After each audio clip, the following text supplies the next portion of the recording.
যারা জামাত ইসলাম মানে ইসলামিক দল মনে করেন তারা শুনেন, যেমন দাড়িপাল্লা তারাও তো ইসলামের নামে আসছে, এটা প্রশ্ন আছে কি নেই? আপনারা তাদেরকে এই জবাব দেন। তারা স্পষ্ট বলেছে তারা ক্ষমতায় গেলে তারা কোরআন ও সুন্নাহ অনুযায়ী আইন প্রণয়ন করবে না। জামাত ইসলামের আমির মহোদয়ের সাথে আমরা কথা বলেছি, এই বাংলাদেশের শারিয়া ল অর্থাৎ শারিয়া আইন উনি বাস্তবায়ন করবেন না। এগুলো স্পষ্ট বলেছে, কোনো অস্পষ্ট বলতে কিচ্ছু নেই।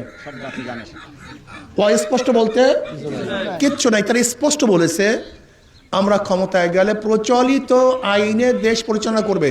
হযরত আমির জামাত বলেছেন যে বাংলাদেশের বিদ্যমান যে আইন, সেই আইনেই বাংলাদেশ চলবে। তার মানে নামে ইসলাম, আসলে কাজে ফাঁকি।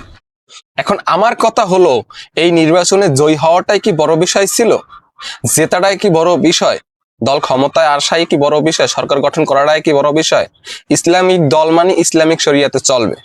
শরিয়া আইন যদি বাদ দিয়ে তারা ক্ষমতায় আসবে, দল গঠন করবে, সরকার গঠন করবে, এটা আসলে কতদূর তার ভালোর কাজ? শরিয়া আইন মেনে তাদের সরকার গঠন করলে সমস্যা কি ছিল? তাই বলি, জামায়াত মানে ইসলামিক দল না। ইসলামিক দল এখন ওই বাংলাদেশে আছে কিনা সেটা সন্দেহ, কারণ সব দলের ভিতরেই ভেজাল আছে। তাই জামাত মানে ইসলামিক দল না।